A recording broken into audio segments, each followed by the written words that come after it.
श्री स्वामी समर्थ. एका मुलीचं तिच्या स्वामी आईला पत्र.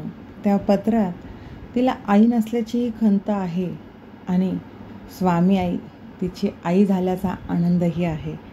ते पत्र, त्या भावना काय आहेत त्या बघूया. स्वामी आई, आज खूप दिवसांनी तुला पत्र लिहित आहे. तुझी आठवण कधी येत नाही असं होतच नाही ग. तुझ्याशिवाय आहे तरी कोण माझं. स्वामी आई, मला माझ्या आईचा म्हणजेच जिने मला जन्म दिला तिचा चेहरा, तिचा स्पर्श काहीच आठवत नाही आहे. तसेच वडिलांचं पण तसेच आहे. त्यांची आठवण, स्पर्श, चेहरा आठवत नाही ग.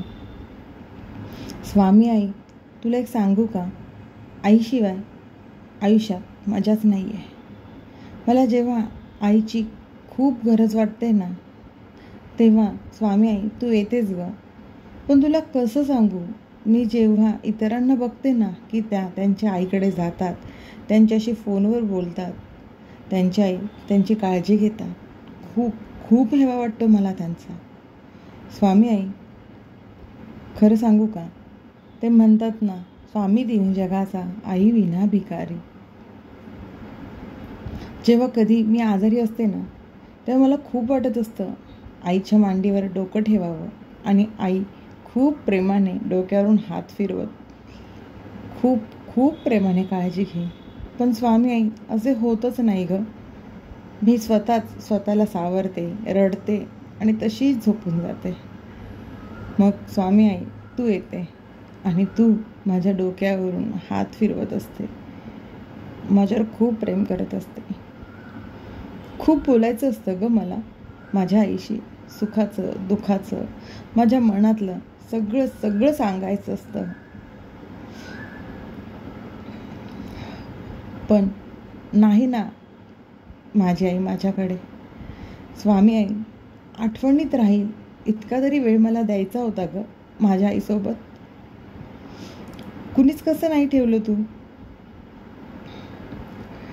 स्वामी आई, अनाथ पण खूप वाईट असतं ग. तू माझ्यासाठी करतेसच, माझ्यासाठी. पण तुला काय माझं एकटीचंच बघायचं आहे का? तुला माझ्यासारख्या कितीतरी अनाथ मुलांचं, मुलींचं आई व्हायचं आहे. जशी तू माझी काळजी घेते तसं तुला त्यांची काळजी घ्यायची आहे. स्वामी आई, तू माझ्या आयुष्यात गुरुताई पाठवून एक आईची उणीव जी होती, माझ्या आयुष्यात जी सल होती ती भरून काढली. माझी गुरुताई माझं सगळं ऐकून घेत असते, जे माझं कुणीच ऐकून घेत नाही. मलाच कधी कधी असं वाटतं की मी खूप त्रास देते गुरुताईला, पण ती कुठलीही तक्रार न करता माझं सगळं ऐकून घेते. मला नीट समजावून सांगते, चुकलं असेल तर समजावून सांगते, नसेल तरी समजावून सांगते. पण स्वामी आहे, तुला एक खरं सांगू का ग, नको करू ग कोणाला अनाथ. आईशिवाय ह्या जगात खरंच अर्थ नाही आहे. त्यामुळे कुणाला असं पोरकं करू नकोस. खरंच ही विनंती आहे तुझ्याकडे. तुझी सोबत तर असतेच सगळ्यांना. तुझ्याशिवाय ह्या आयुष्यात कुठल्या गोष्टीला मजा आहे का? तू सावरलंयस मला, प्रत्येक पावलावर सावरलंयस. माझ्या प्रत्येक संकटात तुम्हाला मदत केली आहेस. आज मी पण एक आई आहे. जे मी सोसलंय, ज्या यातना मी भोगल्यात, त्या माझ्या मुलांच्या वाटेला येऊ नये हे मला वाटतं. ह्याच भावना जर माझी आई असती तर तिलाही वाटल्याच असत्या ना. ही आयुष्यात न भरून येणारी पोकळी आहे. त्यामुळे हे स्वामी आहे, खरंच कधीच कुणाला अनाथ करू नकोस. त्यांना आई कळेपर्यंत, आईचं प्रेम मिळेपर्यंत तरी आईची सोबत त्यांना राहू दे. आणि प्रत्येक मुलांना त्यांच्या आईच्या प्रेमाची जाणीव पण राहू दे. कारण जगात सगळं मिळतं, पण आई कधीच नाही मिळत. हे मी स्वतः सांगते, कारण काही ह्या गोष्टी मी भोगल्या आहेत, भोगतीये. गुरुताईच्या सहवासामुळे, तुझ्या सहवासामुळे हे दुःख थोडं कमी झालं आहे.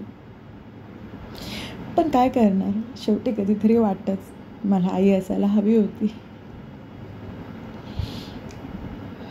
ठीक आहे स्वामी, एवढं लिहून मी हे पत्र संपवते. तुम्ही नेहमीसारखेच आज परत स्वप्नात येऊन मला तुमच्या मांडीवरती घेऊन माझ्या डोक्यानं प्रेमाने हात फिरवा आणि तुमची सोबत माझ्या शेवटच्या श्वासापर्यंत राहू द्या. एकच सांगेल की आईला खरंच जपा, आई वडिलांना जपा. आई वडिलांशिवाय ह्या जगात काहीच आई वडिलांना जपा. आई वडील ही खूप मोठी संपत्ती आहे. ज्यांना नाही त्यांना त्याची किंमत आहे. त्यामुळे आई वडिलांना जपा. ज्यांना आई वडील नाही आहे त्यांना या स्वामी आईला आई करा. स्वामी आई कुठल्या ना कुठल्या रूपात आपल्या आयुष्यात, आपल्या संकटात आपल्याला मदत करते, नक्कीच करते. कारण का ती माझी आई झालेली आहे. आणि आपल्याला एक स्वामी आई अदृश्य शक्ती आहे, म्हणजे अदृश्य रूपात आपल्यासोबत असते. पण स्वामी आई आपल्या आयुष्यात अशी व्यक्ती घालू शकते की जिच्याशी आपण बोलू शकतो, बघू शकतो. जसं तिने माझ्या आयुष्यात माझ्या गुरुताईला पाठवले, तसंच स्वामी आई कोणाच्या ना कोणाच्या रूपात येऊन आपल्याला ती मदत करते. त्यामुळे स्वामी आईंची ज्यांना खरंच मन मोकळं करायचं असेल त्यांनी स्वामी आईंजवळ करा. इतरांजवळ करण्यापेक्षा आपल्या देवाजवळ, ज्यांना तुम्ही मानत असाल त्यांच्याजवळ आपलं मन मोकळं करा. इतरांजवळ केलं की ते आपलं हसू करतात, पण देवाजवळ केलं की ते आपल्याला जवळ घेतात. स्वामी आई, हे पत्र तुला कधी केव्हा पोचेल मला नाही माहीत, पण हे लिहित असतानाच त्या भावना तुझ्यापर्यंत नक्कीच पोचल्या असतील. हे स्वामी आई, एकच प्रार्थना, कधीच कोणाला अनाथ करू नको. कारण आईसारखं निस्वार्थ प्रेम या जगात कुणीच कुणावर करत नाही.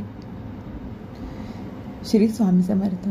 जिथे स्वामी पाय तिथे न्यून काय, स्वये भक्त प्रारब्ध घडवी ही माय.